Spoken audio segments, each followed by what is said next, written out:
So in this episode, I want to share with you about what it's like to live with uncertainty. And I think for me and many of the clients, the women who I speak with on a really regular basis, uncertainty and that lack of control can feel really unnerving.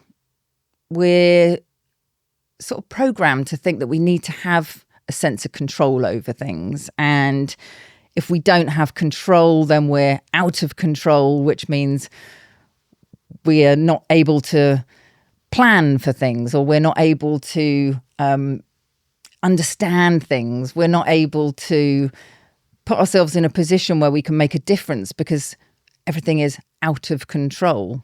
And what I'd invite you to do is to think about, as I tell you about some of my personal experience about how I deal with uncertainty, is to flip that on its head and think, actually, when we allow ourselves to accept the situation as it is, and we recognize what we can and can't control, actually it's really liberating. And those things and feelings and thoughts that are completely valid that you might be having now can shift to a place of feeling a bit more relaxed when you don't feel in control.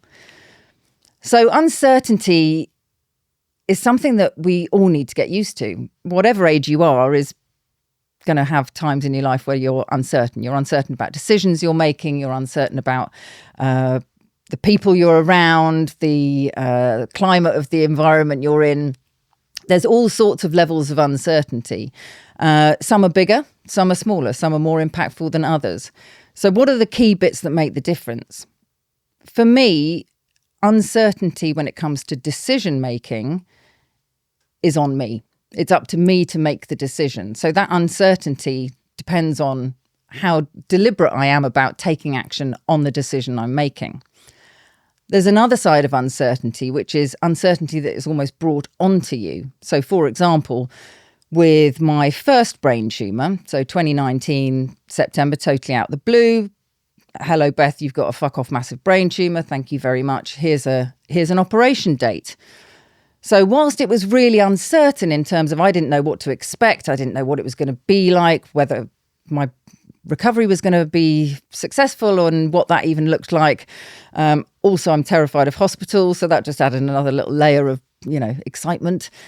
But that was an uncertain time because I hadn't ever experienced something like that before. However, I had a date of which I could roll up my sleeves for and think, all right, this is it. I can literally plan for, so I had an element of feeling like I was in control because I could plan for what I could impact that run up to the event. So I was eating really healthily. I started building a vegetable garden. I was sleeping loads. I was in control of the decisions I was making up until the date of my operation. Now, the uncertainty that I let go of and I accepted was the fact that I wasn't in control of how well the operation went. I was, away with the fairies. And that was down to somebody else. So I had to relinquish that control and accept that somebody else was going to be able to manage that in the best way that they could with the tools that they had. And I trusted them implicitly, the neuro team, to be able to do that. And thankfully they did. Now the situation I have at the moment is that because the tumour has regrown, I'm on what's called watch and wait. And this is like a global thing. So in the States, they have this, all over the world, they have this as a watch and wait, which means that you are basically not in a position where anything really needs doing, but equally you're not in a position where they go, thank you very much, you don't need to come back. This has been a really difficult mind bender for me because I am an action taker and I like rolling my sleeves up and I like getting involved. And so for me to relinquish this sense of control of watching and waiting for something that may never happen, but equally might happen, was really difficult. And the women who I speak to who are on watch and wait, whether that's with a brain tumour or any other health experience that they're going through, it is really difficult to initially, or it can feel difficult for some, to settle into that feeling of it's not that bad that anything needs doing, but it's not so good that we don't need to think about it. but there's nothing you can really do about it in the meantime, apart from wait to see if it misbehaves. So you're waiting for something that could go wrong, but it might never happen. It's like, hello.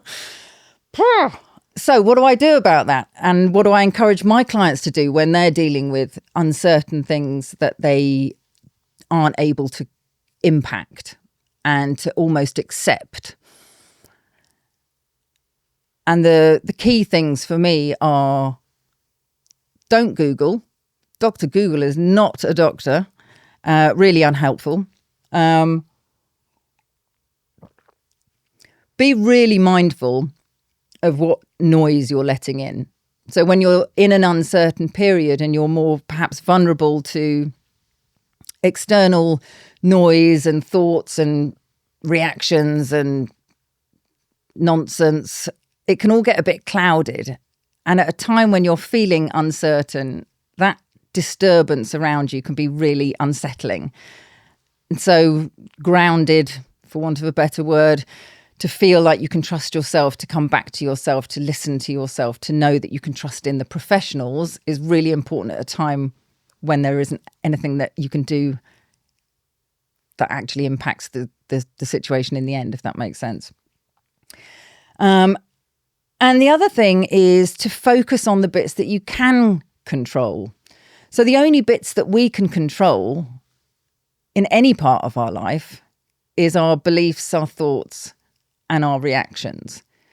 We have our bubble of control, if you like. That's the way I like to think about it. And I talk to my clients about that. It's like the bubble of control. Everything that's in your bubble is yours. And nobody gets to infiltrate that. They're your beliefs, your thoughts, and your reactions. Equally, everybody else has their own bubble. And you can't infiltrate theirs either. So even when things are really, really uncertain, you get to choose, all right, what do I want to believe about this? And it might be different to what you do currently believe. So there you have to go and find something to challenge that belief. But you get to choose, right, what do I want to believe about this? Do I want to believe that this is really frightening? This is really uncertain. This is scary. This is a ticking time bomb. This is something I'm waiting for. Or do I want to believe that this is a period of time where I don't need to worry as much as I perhaps have been, because if they were that worried, they would be taking action. That's the belief I choose to have. So just perhaps consider, what is it that I'm choosing to believe right now? And is it helping me to feel more relaxed and more accepting of a situation? Doesn't change the situation, but it does change your experience. And that's really important. I find that like massively reassuring for me and for my clients, is when you can say, I'm choosing my experience, even though I might not be able to change the destination. Your thoughts, what am I filling my thoughts with?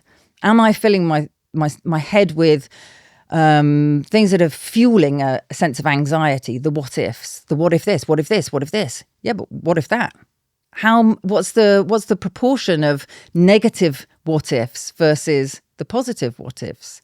That can be really helpful when you're in an uncertain situation, because we tend to go down the negative. This is all going to go to shit. This is all going to, what if I die? What if I have to have a massive operation? But what if you don't? What if you don't die immediately? We're all going to die in the end. And to be honest, I'm more likely to get run over checking my bloody Instagram than I am with a brain tumour. And that would be so embarrassing apart from anything. I'd be really, really annoyed with everything I've been through. Like, here lies Beth and she's fucking furious checking Instagram.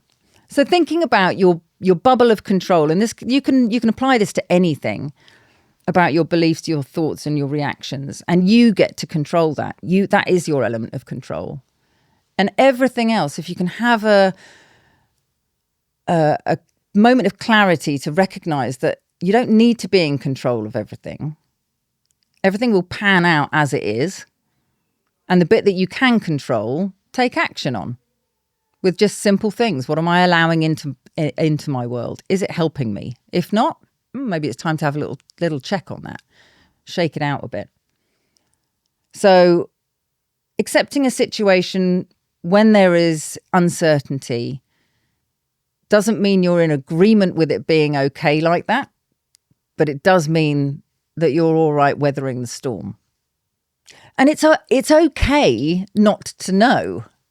We're really hardwired to think that to be successful, to be productive, we have to have the answers to everything. We have to know that there is a system, there's a plan, and we have to understand it. And actually we don't.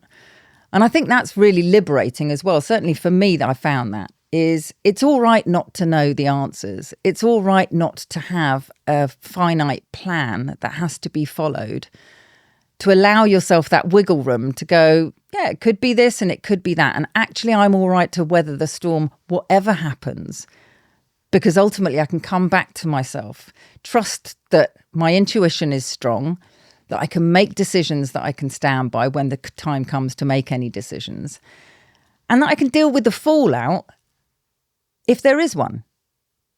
But until we get to that stage, we don't know whether there is one. So let's not run off down a lane of chaos and confusion and uncertainty and anxiety, because that doesn't help the experience of the journey you're on. And the only time that matters is right now, not what happens in 3 years, 5 years, 10 years. You'll deal with that when you get there. So I really hope that you've been able to see this in a different light about how you can perhaps manage an uncertain situation with more confidence and clarity in your own ability to be able to handle it. That you don't need to have all the answers, that you don't need to have a clear, structured plan that has to work like clockwork, and that you can be in control of your own bubble and let things pass, because you can handle this.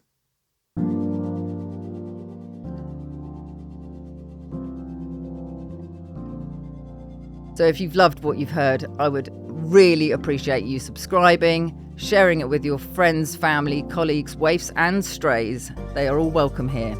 You can click the subscribe button, and in the episode description there is going to be a link where you can get in touch with me, and I'm here for it. So get in touch. I would love to hear from you and see how I can help you.